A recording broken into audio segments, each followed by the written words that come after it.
ஏ hall price lot. இந்த video எதுக்கு அப்படின்னு சொல்லி பார்த்தீங்கன்னா, I am suggesting a movie called சாத்தானின் தந்திரங்கள், which means Satan tricks. Satan ஒரு மனுஷனுக்குள்ளே வரும் பொழுது, இல்லை ஒரு மனுஷனோடு பேசணும்னு நினச்சா முதலாவது எதில் அவன் ஒரு மனுஷனை தொட முடியும் அப்படின்னு சொல்லி இந்த மூவியில் ரொம்ப தெளிவாக ஒரு ஃபேமிலி ஸ்டோரியாக இருக்குது. ஒரு ஃபேமிலிக்குள்ளே பிசாசானவன் எப்படி நொழியுவான், ஒரு தனிப்பட்ட மனுஷனுக்குள்ளே எப்படி பிசாசு பேசுவான், எல்லாத்த குறித்து இந்த மூவி ரொம்ப தெளிவாக இருக்குது. I want you people to watch because this is a movie where even I watched and surprisingly known things. சில விஷயங்கள் பேசினா புரியும், சில விஷயங்கள் பார்த்தா தான் புரியும். அப்படியே அவங்கள பார்க்கும்படிக்கு வேண்டிக் கொள்கிறேன். கண்டிப்பாக பாருங்கள், பெனிஃபிட் ஆகுங்க. ஸோ இதை ஒட்டி ஒரு வசனத்தை வாசிப்போம். John chapter 10 verses 10. The thief commit not but for to steal and to kill and to destroy. இந்த வசனத்தோட மறுபாதியை நம்ம திருப்பி படிப்போம். ஃபஸ்ட்டு என்னென்னா, இதை தமிழில் படிப்போம். திருடன் திருடவும் கொல்லவும் அழிக்கவும் வருகிறானே அன்றி வேறு ஒன்றுக்கும் வரான். இந்த வசனம் எவ்வளோ தெளிவாக சொல்லுது பாருங்கள். கர்த்தருடைய வார்த்தை என்னென்னா ரொம்ப திட்டவட்டமாக பேசியிருக்கு.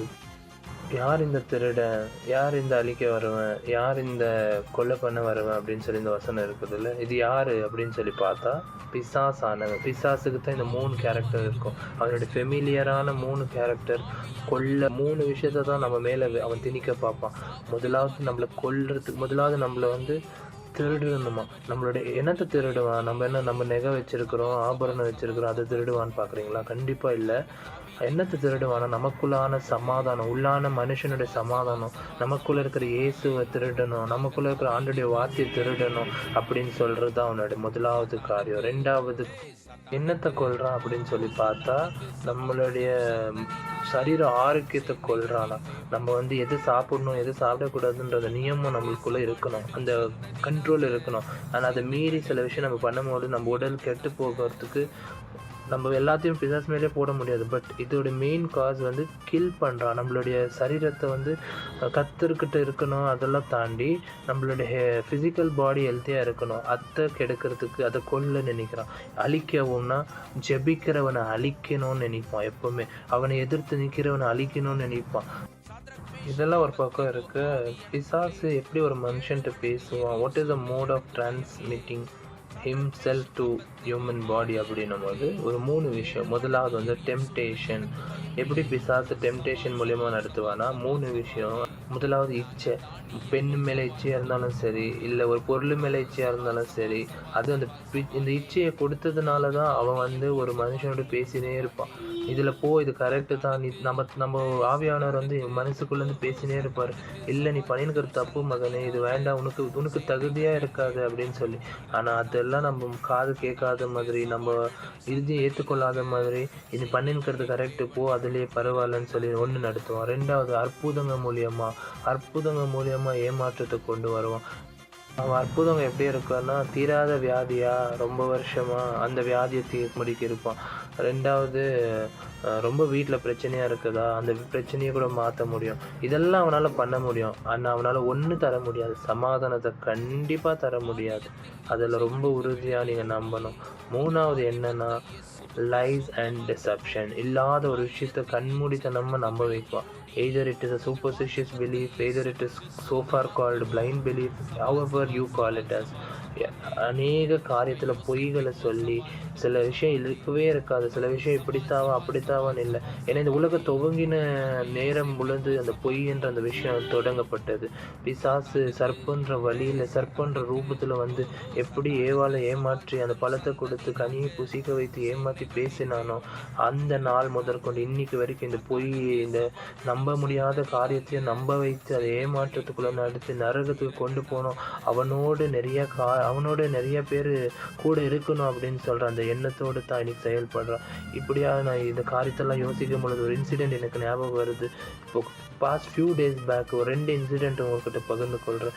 ஒன்று 6 வயசு குழந்தை. இந்த நாட்களில் இது எல்லாத்துக்கும் முன்னே ஒன்று சொல்ல விரும்புகிறேன். இந்த நாட்களில் பிசாசு ரொம்ப பிரயோஜனப்படுத்துவது இல்லை, ரொம்ப அலக்கழிக்க வைக்கிறது என்ன 2 விஷயம்னா, ஒன்று பசங்களை, இன்னொன்று வாலிப பசங்களை. 2 பேரை தான் பிசாசு மைட்டியாக யூஸ் பண்ண போகிறான். ஜாஸ்தி இவங்க 2 பேரை வச்சு தான் அவனுடைய காரியத்தை நடத்தி கொள்ள போகிறான். அதில் 2 விஷயத்தில் ஒன்று என்னென்னா, 6 வயசு சின்ன குழந்தை 3 பிள்ளைங்களால் பாதிக்கப்பட்டிருக்கிறான். வயசு பசங்க கிடையாது, இல்லை வயசானவங்க கிடையாது. அந்த 3 பசங்களுடைய வயசு என்னவா இருந்துச்சுன்னா, ஒருத்தனுக்கு 9 வயசு, ஒருத்தனுக்கு 10 வயசு, இன்னொருத்தருக்கு 16 வயசு. இந்த இடத்துல நடந்துச்சு அப்படின்னு சொல்லி பார்த்தா, இந்தியாவோட தலைநகரமான டெல்லியில் தான் இந்த மாதிரி காரியம் நடந்திருக்கிறது. இந்த பசங்களுக்கு என்ன ஒரு நிதானம் இருந்திருக்கும் சொல்லுங்கள்? என்ன பண்ணுறோம் ஏது பண்ணுறோன்னு தெரியாது. ஆனால் அந்த பசங்களுக்குள்ள அப்படிப்பட்ட பாவம் விதிக்கப்படுதுன்னா, பிசாசு பகிரங்கமாக தன்னுடைய ராஜ்யத்தை ஸ்தாபிக்கணும்னு நினைக்கிறான். 2வது அப்படியே பார்த்தோன்னு சொன்னால், 14 வயசு ஒரு பெண் குழந்தை அப்படியே ஏதோ ஒரு உடம்பு சரியில்லைன்னு சொல்லி, அதாவது சரீரத்துடைய பாதிப்பு நிமித்தமாக நார்மலாக ஒரு வியாதி நிமித்தமாக மறைச்சு போயிட்டா. She has been buried.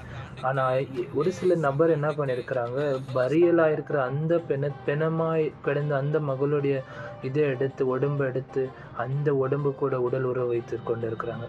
they had an intercourse with the corpses. சடலத்துக்குள்ள ஒரு அசுத்தத்தை செய்திருக்கிறாங்க. ஸோ இதெல்லாம் நடக்கும் பொழுது இப்படியாப்பட்ட ஆட்களுக்கு என்ன ஒரு பெயர் இருக்குதுன்னா, நெக்ரோஃபிலிக்னு சொல்லுவாங்க. People those are attracted with dead bodies which has no life, which has no movement, they are still having intercourse or attracted to that body, they are called necrophilic. It is a notorious behavior.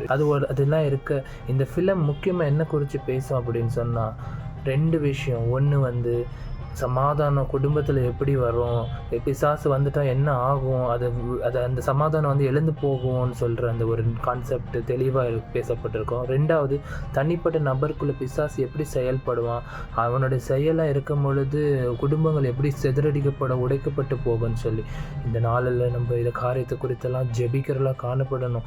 சத்துருடைய திட்டங்கள் வாய்க்காமலே போகணும். கடைசி நாட்களில் சொன்ன காரியங்கள் கண்டிப்பாக நடக்கும், ஆனால் அதோட வீரியங்கள் கம்மியாகணும். அதோடைய எஃபெக்ட், அதோட இம்பேக்ட் நம்ம ஆண்டவருக்குள்ளே இருக்கிற நம்ம மேலே கண்டிப்பாக வரக்கூடாது. நம்ம போல் இருக்கிற எத்தனையோ பேருக்கு கர்த்தரை பற்றி தெரிஞ்சு அவங்க மேலேயும் வரக்கூடாதுன்னு சொல்லி ஜெபிக்கிறலாம் நம்ம இருக்கணும். இதை பார்த்து கொண்டு இருக்கிற நீங்களும் நானும் கர்த்தருக்கு உண்மையாக இருக்கலாம் காணப்படணும். பிசாசுக்கு எந்த விதத்தில் இடம் கொடுக்கக்கூடாது.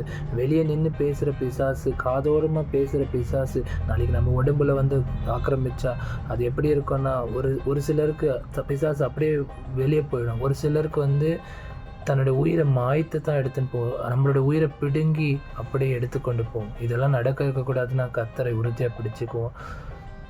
அது மாத்திரம் இல்லை, I just wanted one more few things.